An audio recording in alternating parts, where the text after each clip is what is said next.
So hello, and thank you all so much for joining today's webinar on Drawdown-Aligned Business Climate Policy Advocacy.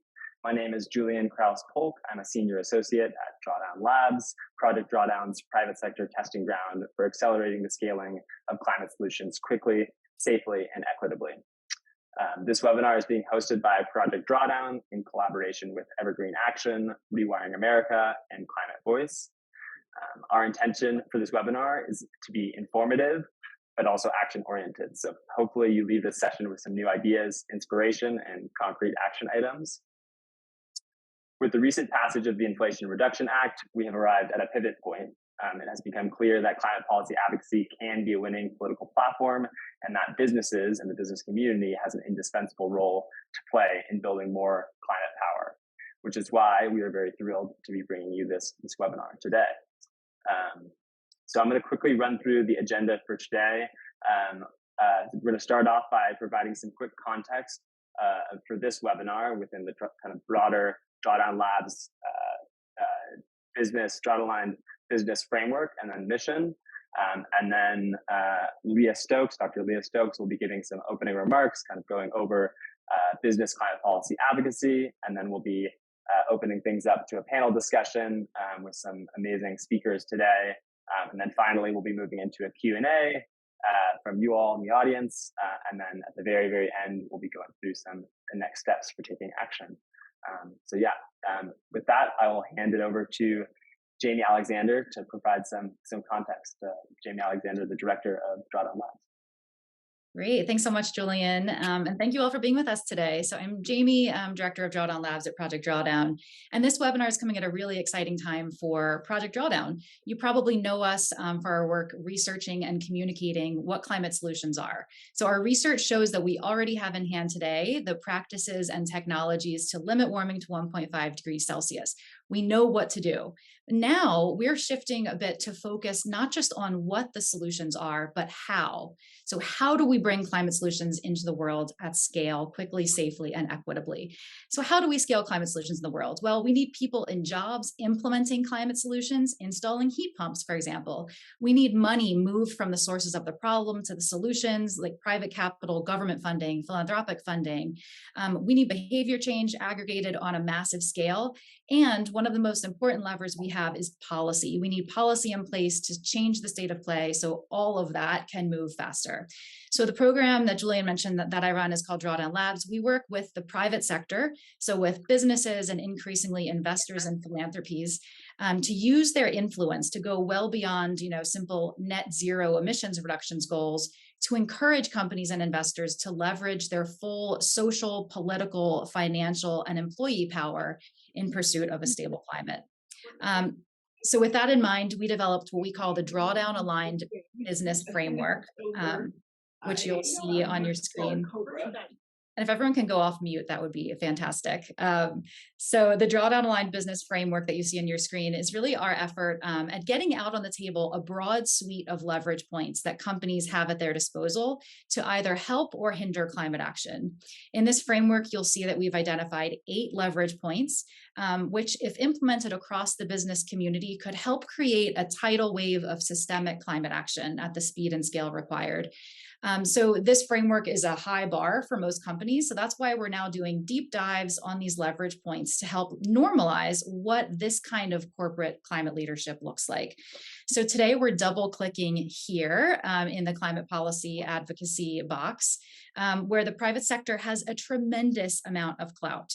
We're going to dig in a bit on that today with some incredible speakers. And to start us off, I have the tremendous honor of introducing Dr. Leah Stokes to provide some opening remarks. Dr. Leah Stokes is a policy expert with extensive experience working on climate and energy. In addition to having her doctorate from MIT and an award-winning book, Short Circuiting Policy, this year Leah was also recognized on the Time 100 Next and Business Insider Climate Action 30 lists. And she currently serves as an associate professor of environmental politics at UC Santa Barbara. She's also a senior policy consultant at Evergreen Action and Rewiring America, and is the co-host of the climate podcast, A Matter of Degrees, with our mutual colleague, Catherine Wilkinson. Leah, it is such an honor to have you with us today. Oh, it's so wonderful to be here. Thank you so much for having me. I sound way fancier than I really am from that description. So it's great to be here with all of you. You know, companies can make such a big difference on this issue in a positive direction or in a negative direction. Unfortunately, to date, we've seen a lot more of the latter. We've seen fossil fuel companies, electric utilities really capture the political system through overwhelmingly giving donations to one party, the Republican Party, and influencing the kinds of decisions they make, whether that's in Congress or in state legislatures. This has been documented in lots of academic research, my book, of course, other books like Carbon Captured by my colleague, Madam Mildenberger, and most importantly, documented by Senator Sheldon Whitehouse on the Congress floor with the giant whiteboards to explain to the American people what is happening.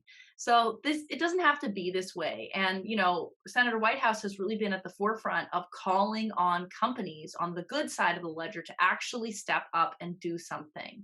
We've of course just seen the Inflation Reduction Act passed. We saw some positive advocacy from companies, but I would argue not nearly enough. I had many frustrating calls. I'm sure other people could agree with that, with corporations trying to get them to weigh in on parts of the bill, to weigh in on getting the package passed. And, they did not use the full force of their heft in DC to really push for this package. Nevertheless, we got it across the finish line, and it doesn't have to be this way anymore. Corporations do not have to be, the laggards. We right now are looking at something like 10 times more lobbying on the side of delay than we are seeing on the side of climate action. And even despite that, we're still managing to make progress. The Inflation Reduction Act, which I'm sure people are familiar with, is projected to get us something like 40% below 2005 levels by 2030. That's really important. That basically gets us 4/5 of the way to President Biden's goal of cutting carbon pollution in half this decade. We need to do a lot more to get the rest of the way there. But if we didn't get that law over the finish line, I know I would be a lot more depressed, and we would be looking at a much bleaker future. The thing is that, all of us have influence. And when we are part of corporations, our influence is even bigger than sometimes even in our daily lives, right? When we have senior management positions at a company that employs thousands of people, tens of thousands of people, that operates in districts across the country, there are decision makers, politicians who we can influence. And, that's particularly important for some of the climate laggards in the room. If a corporation is employing, let's say, 10,000 people in a district, that's massive, right? And what if that's happening in a Republican district? What is so exciting is that the Inflation Reduction Act is really industrial policy. It's policy to support clean energy manufacturing in the United States, to create good paying clean energy jobs here, and everything from electric vehicles to heat pumps, to heat pump hot water heaters, to solar panels. We could go on and on. And the great thing about that is it's going to create more jobs in the clean energy future all across this country. So we have to really think about, what are we doing to organize the corporate community for climate action? Of course, at the federal level, but also at the state level too. I was just reading some terrible reporting about what Florida Power and Light, for example, has been doing in Florida to stop rooftop solar in that state. Solar is obviously a great technology for Florida, and yet that state has never passed a renewable portfolio standard or a net metering policy, and that's largely because of the opposition of utilities. What if other corporations in Florida went to try to block the power of the utility industry and actually got involved in decision making in that state? That can make a really big difference, because right now we really only have one corporate voice in the room for a lot of these decisions, and it's the voice of the delayers, and in some case, the deniers. So what does this actually look like? Well, I would suggest that one of the really important things for corporations is to start doing it at home. Think about how your own corporation can lower its carbon pollution. That isn't the focus today, but the benefit of doing that is you're going to start to see places where policy could make it easier for other people, other corporations, homeowners, commercial business owners to make progress on this issue.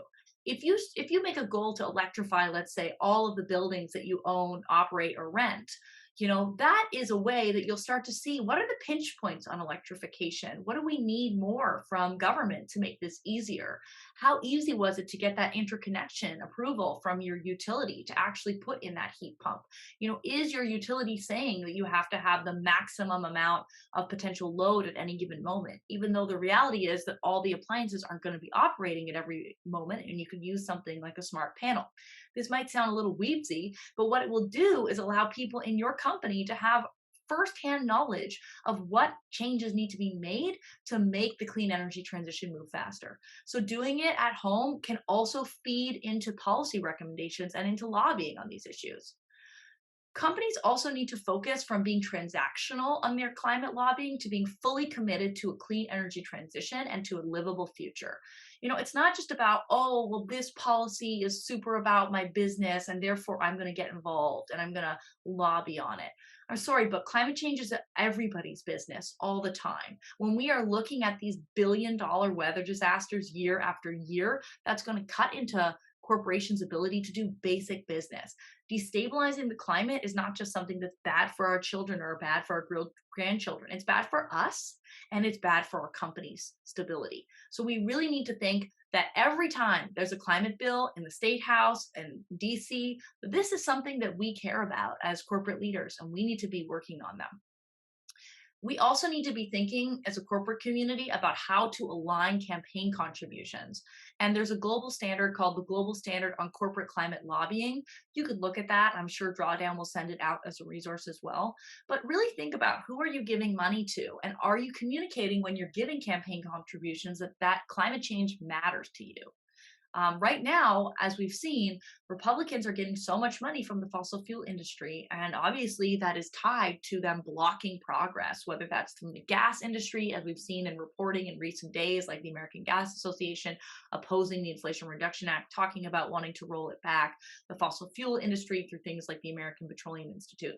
We need to have just as powerful lobbying on the side of the livable future.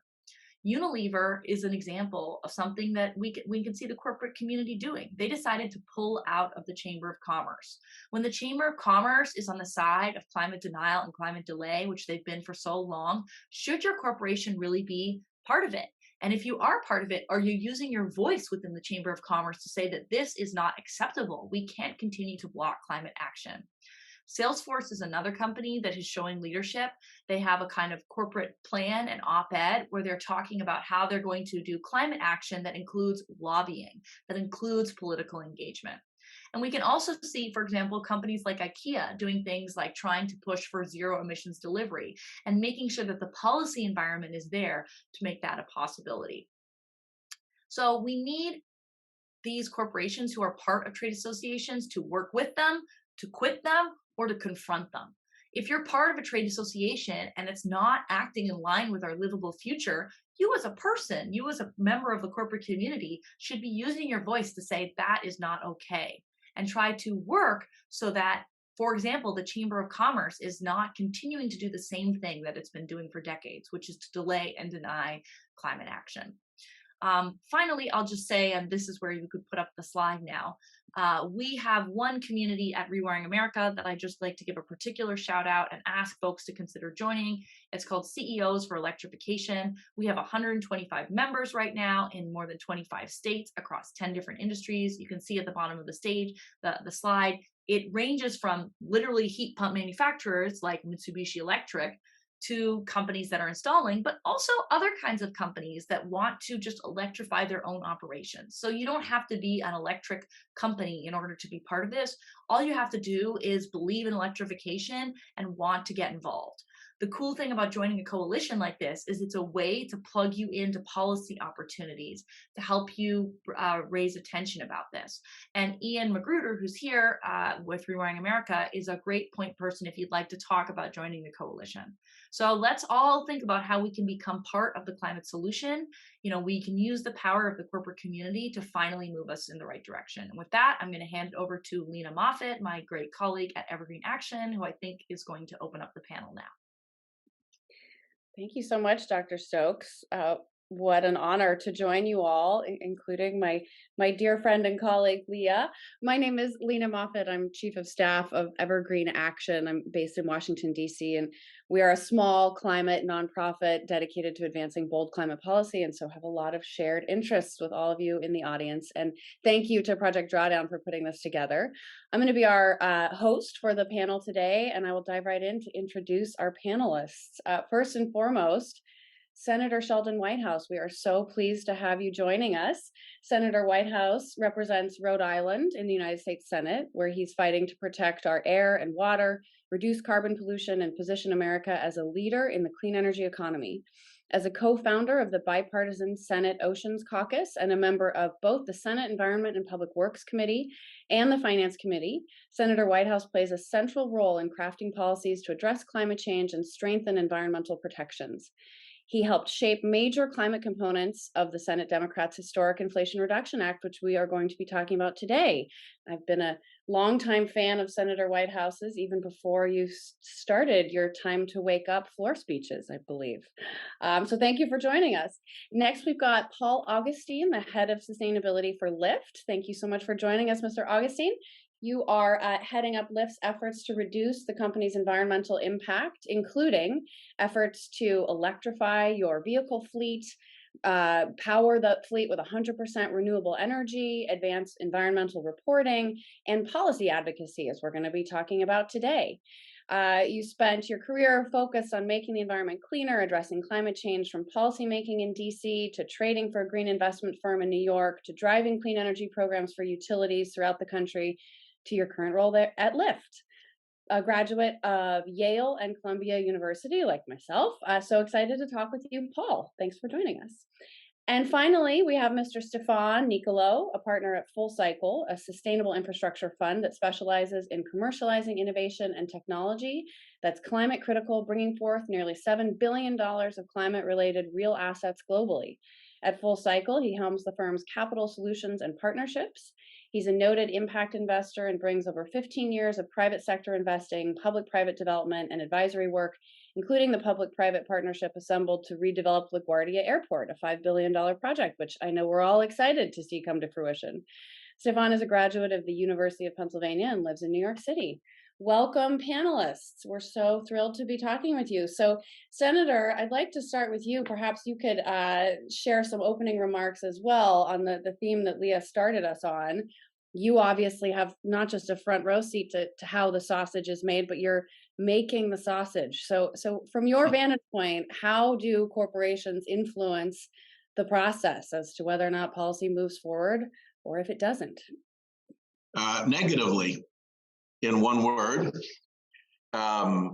you can divide corporate America into essentially two categories right now. One is companies that are in or related to the fossil fuel industry, who I would put in the category of being aggressively negative against serious climate action, sometimes trying to obscure that position by operating through arrays of front groups so that they don't have their corporate fingerprint on it, and often, presumably, working through big dark money political contributions that also don't get ascribed back to them. Not contributions to individual candidates, not the $5,000 PAC donations, but the $10 million, $20 million, $50 million donations to super PACs and to big independent expenditures. So that's a smaller part of the corporate community, but it's particularly virulent part of the corporate community in terms of this issue. Essentially, everybody else is doing nothing. Mm-hmm. And if they're not doing nothing, they're doing worse than nothing, because they're doing nothing and providing membership support to trade associations that are oppositional. Chamber of Commerce, perfect example. National Association of Manufacturers, perfect example. And there's a huge discrepancy that we in Congress note between what CEOs say and what sustainability officers say and what press releases say and what we actually see in Congress. And I think what people often don't appreciate is that corporate America has spent decades building an armament of influence through trade associations and chamber and groups like that. And they've conditioned Congress to know that that's where the power is, that's where the clout is, that's where the big campaign spends are, that's where the endorsements are going to be made and followed through on. That's where the folks are who are going to be there 5, 10 years from now, still hounding you. A CEO statement or a press release is evanescent and almost irrelevant. So it's what corporations are doing with their political beast that makes the difference. And it's really astounding when you look at what's wrong, in terms of climate consequences. Banks. American Banking Association does nothing. Insurance Association, can't find them. Real estate, nope, not interested. Retail, tech, you can go through all the subsector trade associations and none of them lift a finger. One particular low point was the tech trade association during the Trump administration wouldn't mention climate, wouldn't even mention clean or green or renewable energy, even though their membership includes clean, green, renewable energy companies. So there's a huge step up required from corporate America with its armament of influence. The talk just doesn't count in the halls of Congress. We know better, and I think there are also people in the corporations who know better as well. And this discrepancy needs to be solved if we're going to move forward on a real climate bill. Mm-hmm. Appreciate that, Senator Whitehouse. And I think it's all the more important for companies who are aligned and are seeing the positive opportunity to really dive in and use that platform, like you said, in a number of ways. And shout out to Drawdown for highlighting key ways that corporations can and must engage, including on trade associations and making sure that they're aligned. Yeah, one would be to find out, it's not at all clear that CEOs really understand what's happening. They've got other decisions they're making. So I advocate for a corporate carbon political footprint, an audited corporate carbon political footprint that summarizes their lobbying, their trade associations, the politicians they support, the NGOs they support, and their dark money expenditure, comes clean, presents it to the board, presents it to the shareholders, and then everybody will know what's going on. And the say one thing, do another nonsense will come to an end. Mm-hmm. The full disclosure of all of the tentacles and all of the ways to get engaged. Well, on that, maybe we can spotlight a leader who's done a number of things on the positive side. Paul Augustine with Lyft. I'd love to hand it to you to talk a little bit about Lyft's leadership here and how you all did decide to make advocacy a central component of your business and climate action strategy, and what that looks like for you as a company. Sure, and thanks for having me. So Lyft is one of the largest transportation networks in the United States and Canada. Our network brings together rideshare, bike share, scooter share, and transit all in one app. And so we know that our work across shared mobility gives us the opportunity as a platform to directly decarbonize transportation and get people out of single occupancy vehicles. But climate change is a global and intergenerational challenge. We're not going to be able to address climate change on our own. No one can. And we know that the biggest lever to get us all rowing in the right direction is policy. And in recognition of that fact, and unlike any other company that I've come across, our sustainability team actually sits within public policy. So we have this strong public policy organization that we lean on to push forward in our climate advocacy. And for our team, our sustainability team, while our scope includes corporate sustainability reporting, coordination for all of our operational approaches to reduce our environmental impact, we also own climate and EV policy strategy. So we've been working to advocate for systemic change to address climate change. And thank you so much. I would love to hear a little bit more about that in terms of specifically this bill that, amazingly, given the context that the senator just mentioned, passed, the Inflation Reduction Act. It's been really neat to see Lyft take a leadership role on policies within your company, like you're talking about the advancing electric vehicles, making sure the fleet is electrified, powering them with clean power. How will the Inflation Reduction Act help you as a company meet your own goals? Yeah, that's a great question. I take it in two parts. So one, yeah, there is some interest in terms of our overall sustainability goals. So when we look at our greenhouse gas footprint, 96% of our footprint comes from scope 3 emissions that are from the rides on our platform. The only way we're going to get to net zero emissions is by shifting the vehicles that our drivers drive to zero emission vehicles. But there are some formidable barriers to our drivers adopting EVs. Primarily, the fact that these vehicles cost a lot upfront, and secondarily, they don't have access to affordable and reliable charging infrastructure. So we were extremely pleased with the passage of the Infrastructure Investment and Jobs Act, which addresses that second barrier to some extent and expands charging infrastructure access. And then with the Inflation Reduction Act, it addresses that upfront cost issue in a number of ways. First, by removing the cap on vehicle manufacturers for accessing the tax credit. And then also, one of the biggest barriers to our drivers actually taking advantage of these tax credits is the fact that it's a tax credit. And you need to have $7,500 of tax liability, and you need to be able to wait for months or a year in order to benefit from the tax credit. So we spend a lot of time and effort advocating for a restructuring of the tax credit in a way that is more equitable, so people can take advantage of it, and it acts as a point of sale rebate. And then when our drivers transition to electric vehicles, we want to make sure that the fuel for those vehicles is clean. And so the clean energy tax credit expansion in the Inflation Reduction Act is critical to making sure that the drivers are fueling their vehicles with clean electricity. Fantastic, and doing so in a way that's also more affordable, driving down those costs. Really excited to hear about both that advocacy work and the policies. Thank you. Turning to Mr. Nicolaeu, thank you so much for joining us. I'd love to just hear a little bit more about FullCycle, who you are as a company, and specifically why policy advocacy is important to you and your mission. Yeah, I appreciate that. Thanks for having me. So, when we think about the work that we do at FullCycle, we're the builders of real assets. So the fund is oriented towards investing in climate technologies that have the capacity to scale, to transform industries, or to plug into existing industry.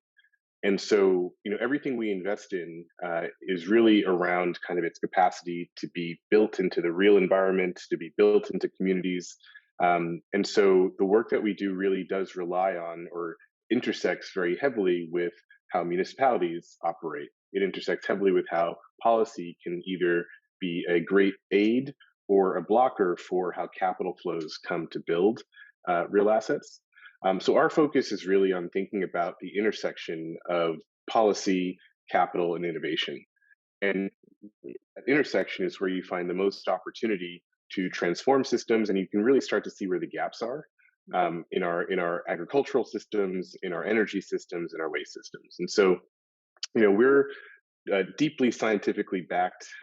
We like to look at the highest impact greenhouse gases, where they're emitted in abundance in our global economy, and then map the available solution set today to those problematic areas. And a big key for us is that we should be able to deploy billions of dollars into these technologies immediately, meaning the technology is ready, it works, it's been validated, and we act as the agent of commercialization.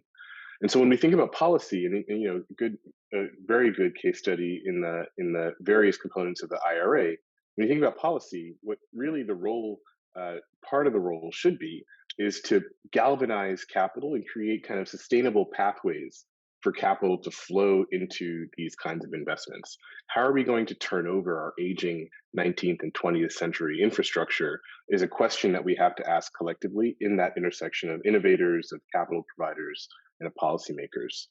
So we spend our time thinking about that and deploying capital into companies that are world-class, that are fantastic, and now have an even wider lane of opportunity given the components of the IRA that we'll start to see come down in the coming months and years ahead.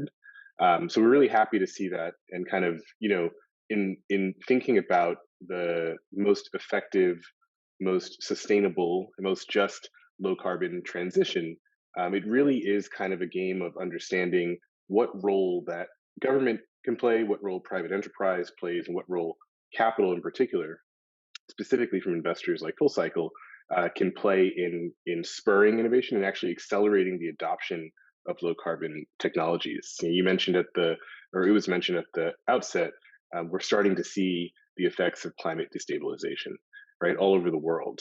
That's going to unfortunately continue because it's going to take time for us to build out these assets, to drop our emissions, and of course, get to work pulling emissions out of the atmosphere, CO2 and its equivalents.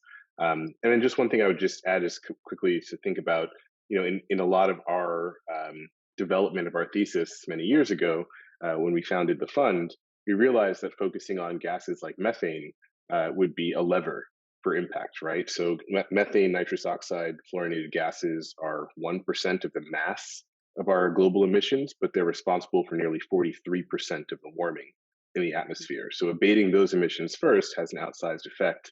And if we can do so by implementing technologies that work for people and communities, even better. And that's really what we're focused on doing. That's great. Thank you for that focus on super pollutants. I've spent a lot of my career working on methane regulations, and I was so glad to see the methane fee included in the bill, one of the few sticks that remained in there. So thank you, Senator Whitehouse. I would imagine you had quite a bit to do with that too.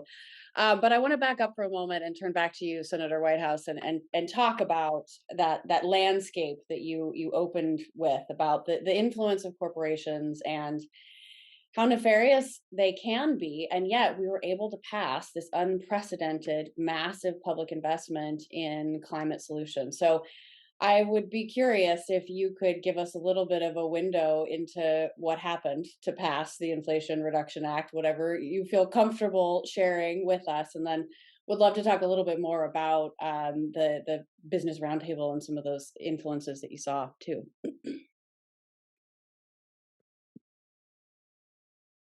Well, there was a long history of this that began in the Budget Committee, sitting in late night meetings with some of the White House folks, scoping out the original Build Back Better framework. And what that, I think, produced was a lot of agreement about the climate issue and about various solutions for it. And then Chairman Wyden led us through the Finance Committee effort to pass renewable tax credits and the whole climate package. And I'm on the Finance Committee as well, so I was part of both of those conversations as they came together.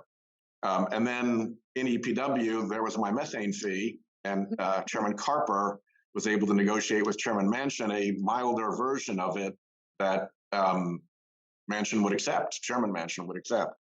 So you had these three things all coming together. You had enormous pent-up frustration among the Democratic members in the caucus, largely because you just can't get Republican support for any serious climate measure these days. You can get little tidbits, you can get 45Q, you can get, growing climate solutions, you can get little grant programs, but to actually make a big dent in the emissions trajectory, there's no Republican who's been willing to do that since Citizens United. That was the death blow.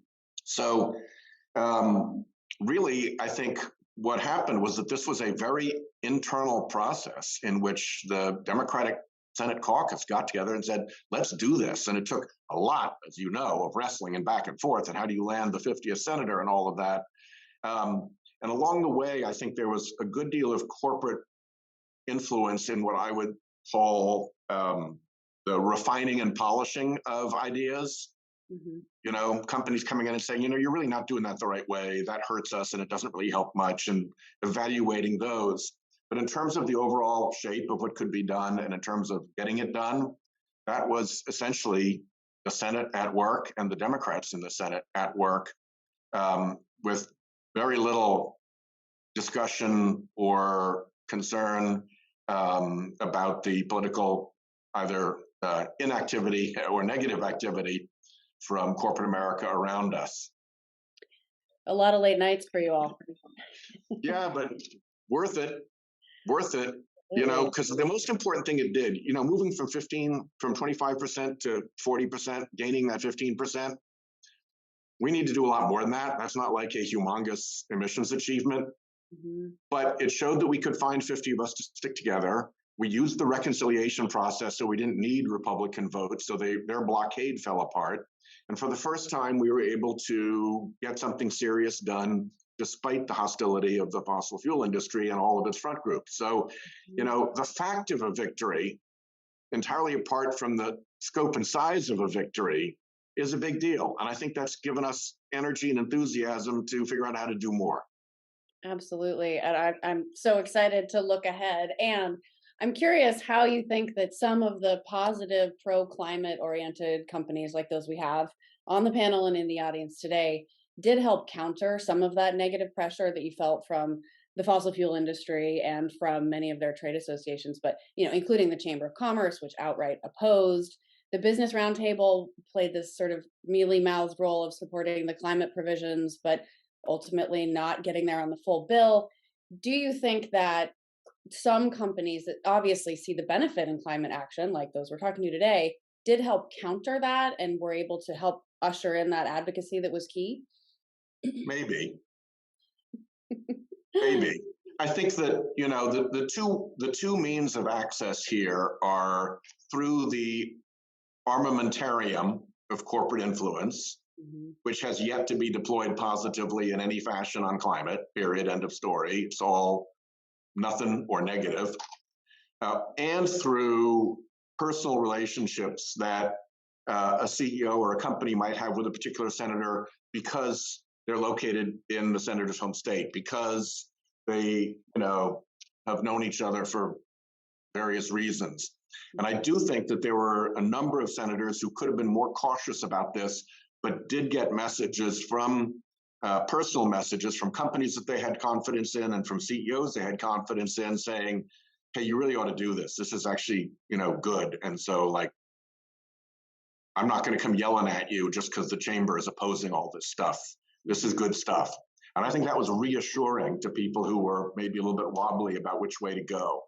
Yeah, creating that space for senators to do the right thing. And we know those personal relationships are so critically important. Paul, I'd love to turn to you to talk about some of those specific advocacy tactics that Lyft did engage in, maybe up to and including engagement of your CEO, whom I will offer. It seems to help to have a mission-oriented CEO who might be willing to take those personal steps. I was happy to be at UC Santa Barbara with Logan many years ago, where Dr. Stokes is now. So it's a small world. Anyway, could you let us see under the hood a little bit, so to speak, about both how Lyft engaged and then why you think you were able to get the company there internally? What was your process to successfully get Lyft engaged in that advocacy around IRA? Thanks. And I think it is important to mention that executive leadership is so critical here. Our CEO and our executive team cares deeply about climate change, and so this wasn't new for us. We've engaged in climate policy throughout our history. We're not afraid to be the first ones to stick our necks out there.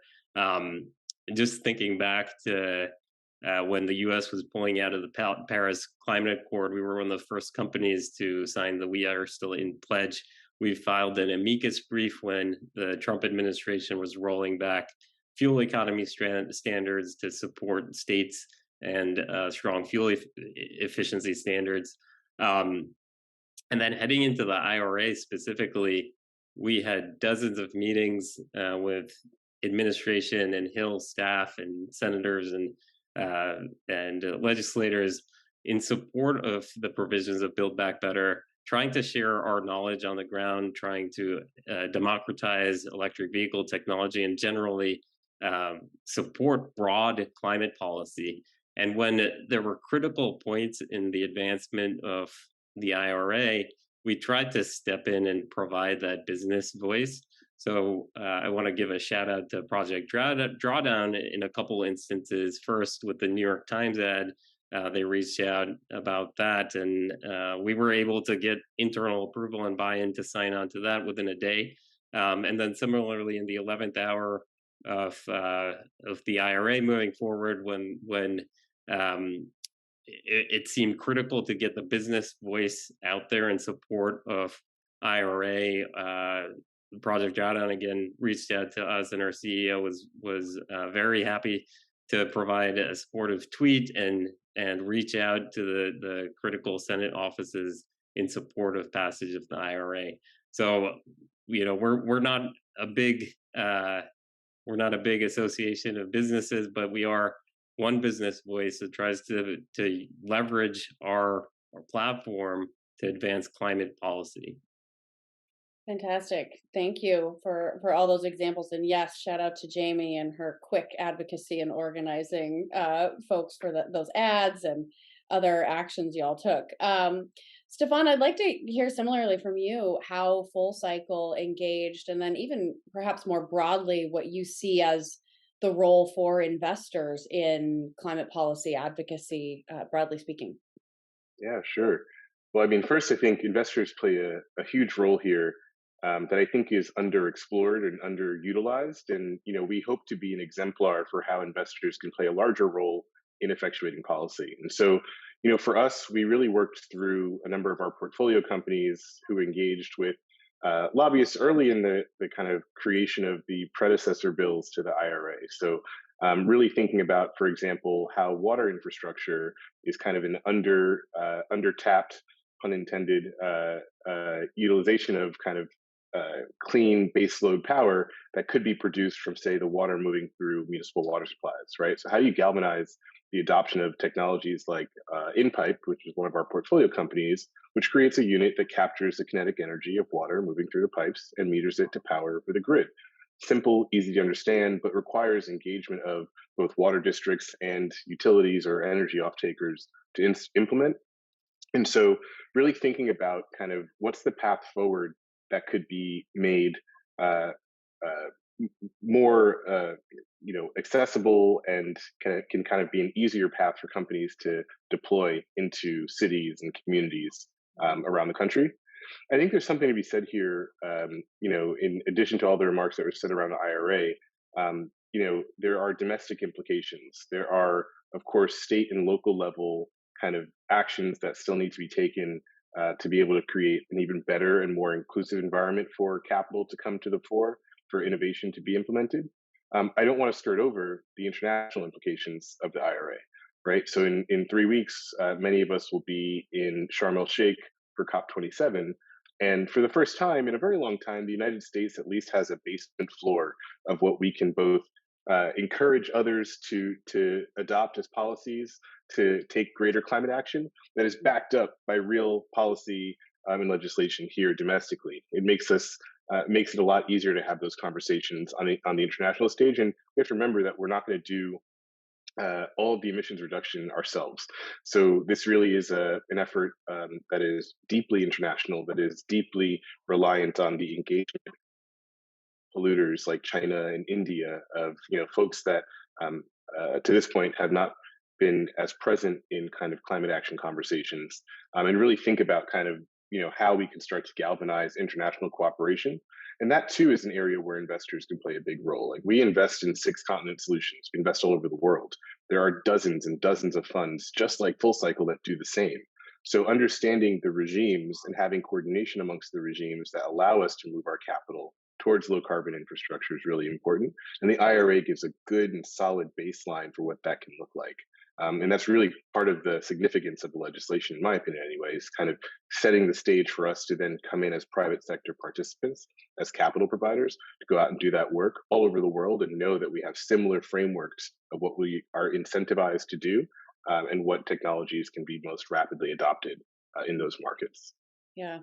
Thank you for framing it as such it's a baseline, it's a starting point. This is for the first time we can go on the international scene and hold our heads high with that policy. And yet we have so much more to do, which I think is really, really evident, and all the more reason why advocacy from businesses, including engaging with their trade associations, is critical.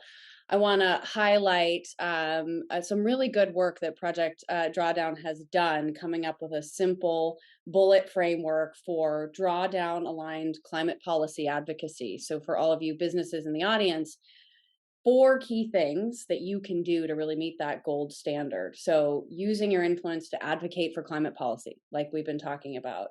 Aligning your political contributions, something Senator Whitehouse is really keen on, focusing lobbying dollars on justice-oriented climate solutions, and pushing trade associations to align.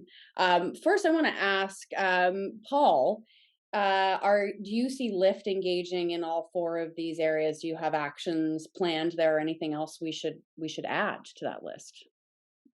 Yeah, I think this is a really good start, and I think we do try to be consistent in our approach in prioritizing climate policy. One message I would share with my peers and other companies is that we are all works in progress. There's more we can do. There's more we can do across all of these areas, and I think Senator Whitehouse has shared a lot of great, a good push to companies in terms of what we can and should do going forward. And I think sharing lessons across industries, across companies is very helpful, and then across sectors as well. Hearing directly from Senator Whitehouse in terms of what he's had to deal with in order to move this forward is very instructive to us in terms of how we can have a greater impact on the climate policies that we believe are good for not just our business, but for the planet.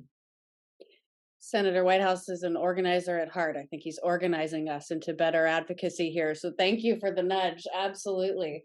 So how does that list track, Senator, with what you think corporations should be doing? I heard you mention trade associations really extensively. Do you see that as the most important? I would go with lobbying is obviously important and also largely reported. Trade associations, you'll have to do some kind of an evaluation of the trade association, and that's where I think having a regular, audited corporate carbon political footprint will bring regularity to that, so people are counting, say, chamber membership in the same way. Politicians you support, that's relatively minor compared to the dark money, but you need to count both of them. Dark money these days, the big $10, $20 million contributions, laundered through donors' trust and then through a 501c4 and then into a super PAC. That's much bigger than campaign contributions these days. And so that's really something to force people to come clean on. And then the NGO membership, because a lot of these NGOs are front groups for fossil fuel. And I think that investors, people like Stephan and his team, you can make that a investment standard for people who come asking you for investment. You got to, how about and you can work with other. What's been helpful has been when the investment community has spread itself out and lined up lots of companies to say, here's the new platform you're all going to have to play on if you want our money. And I think that's been powerful. And I think the next step is now to make sure that the ask or the demand is impactful, like a audited carbon political footprint. Mm-hmm. Mm-hmm.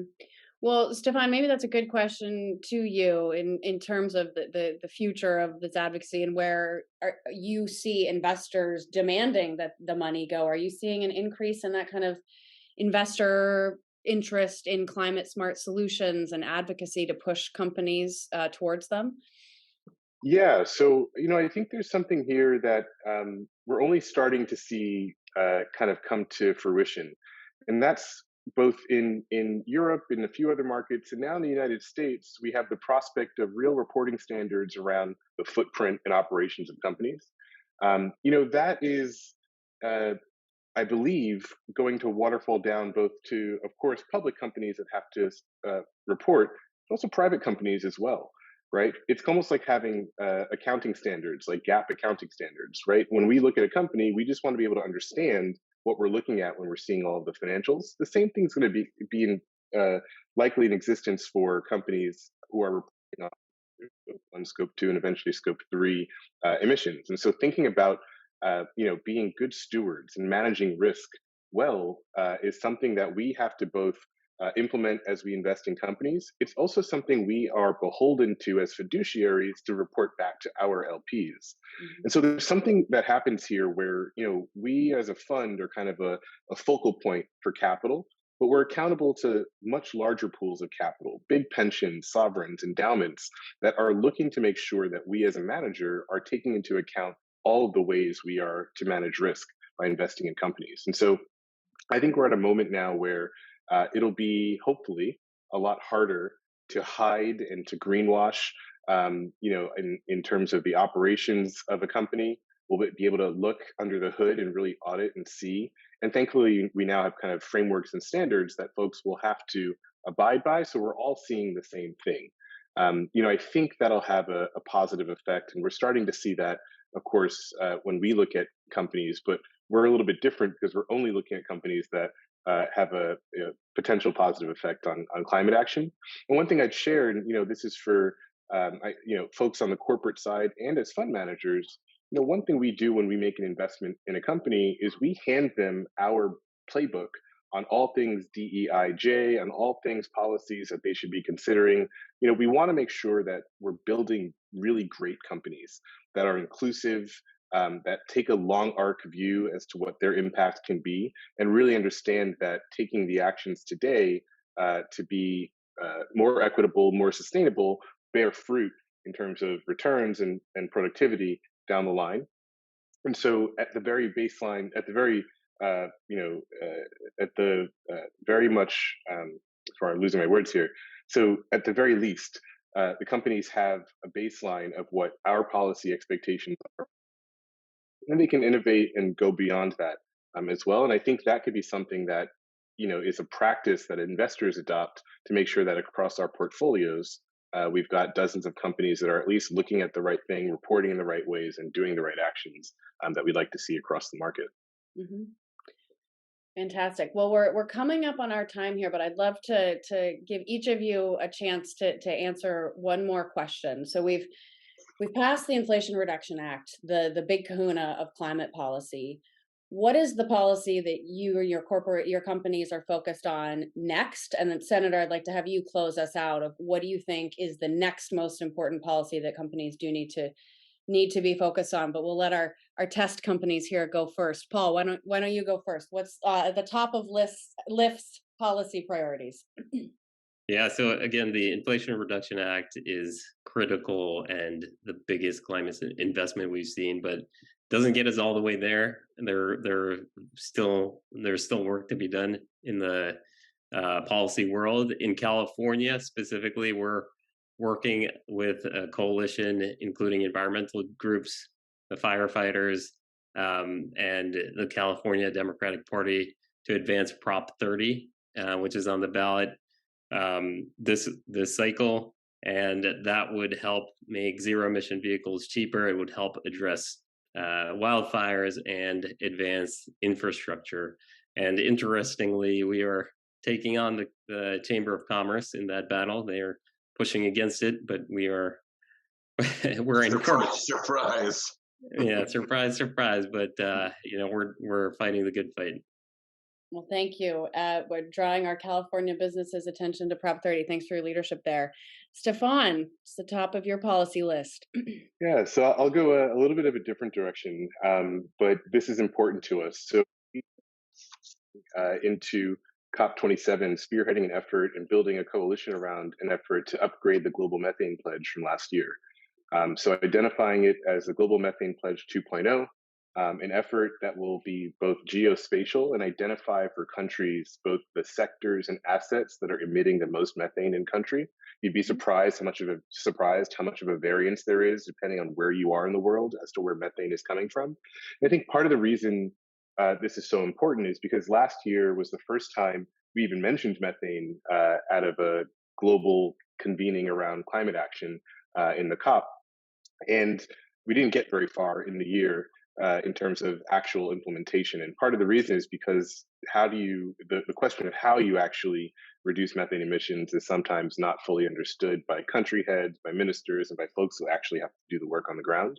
So we're spearheading this effort to get the Global Methane Pledge 2.0 adopted out of COP27. It will require countries to sign on, but will also include corporates and funders so that we can match capital and ambition to methane reduction emissions happening in countries around the world. So really excited about that effort, and we'll share more and happy to kind of bring in folks. Senator Whitehouse, we'd love your support as well, because this is an important one as we think about the global framework of how we reduce these most powerful emissions in the shortest time frame we can. And more that the Biden administration can do too. I know we're looking forward to a stronger rule out of EPA and one out of the Bureau of Land Management. So we'll all love to stay in touch on that. Senator Whitehouse, looking ahead, what's the most important policy we should be advocating on? The immediate thing is to make sure that the SEC feels comfortable going forward with its disclosure rule. There's a very organized fossil fuel funded opposition with fossil fuel funded Republican attorneys general and fossil fuel funded Republican state treasurers and fossil fuel funded phony front groups, that purport to be think tanks, all bombarding them. And they need to hear from real businesses, real companies, real associations, that this is actually required by common sense and due diligence. What's coming at us, the big thing that I think is our real chance to solve this problem, is the EU CBAM, the Carbon Border Adjustment Mechanism.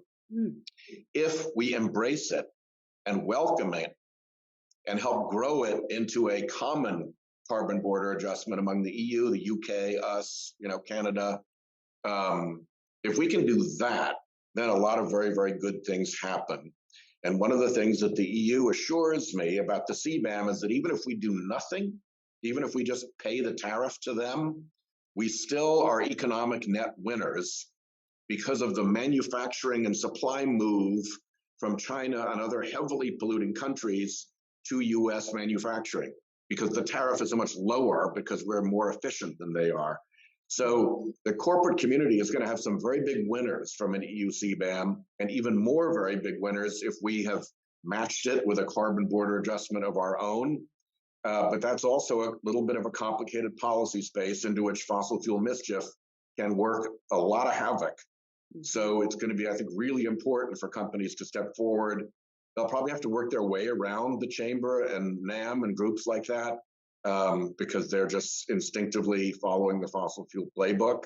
But there are an awful lot of very big winners in American industry from a proper carbon border adjustment as the means for deploying a global price on carbon emissions. Thank you so much for mentioning both of those. There's so much financial incentive for smart climate policies like a carbon border adjustment. I've been proud that Evergreen Action has long pushed for that one. And SEC disclosure rule, Chair Gensler is maybe going to finalize that before the end of the year, and they may or may not require disclosure of Scope 3 emissions. So all of you in the audience, please, if you haven't yet, weigh in with anyone and everyone you know at the SEC and encourage them to finalize a strong climate disclosure rule, because we know it's in all of our interests. So I know we're over time with that. I want to hand it back to Julian to close us out quickly, but thank you so much, Senator Whitehouse, Paul, Stephan. It's been such a pleasure speaking with you, and thank you for all of your work and your advocacy on this. I look forward to staying in touch. So Julian, I'll hand it back to you. Thank you. Thank you so much, Lena, and thank you so much to all the speakers and panelists. That was, extremely insightful panel, and it's very inspiring, and obviously a lot to chew on here. I just wanted to quickly summarize some of the kind of key takeaways from this session today, and then also some concrete actions, some of which were just mentioned. But I'll just quickly run through this, and then we'll send out this deck to everyone as well, so folks have this information. But the first kind of key takeaway is this concept of shifting from transactional policy engagement to being fully committed.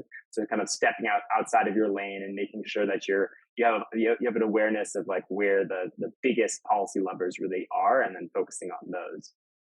The second one is, and it got touched on a lot today, was working with and then confronting trade associations to make sure to kind of really uproot misalignment between your company's climate policies and mission and the trade associations that you're participating in.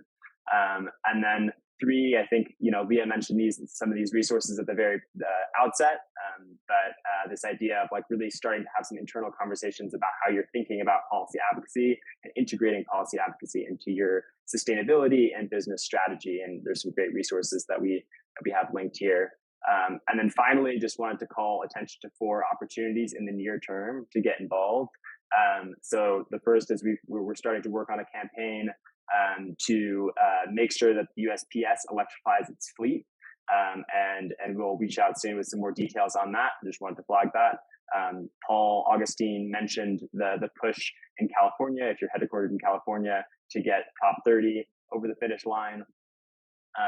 And then I wanted to mention there's a big effort that companies can get involved with in the kind of implementation of the IRA around education, and then also actually using the tax credits and all the resources that are available, which is something that businesses can do to really show leadership.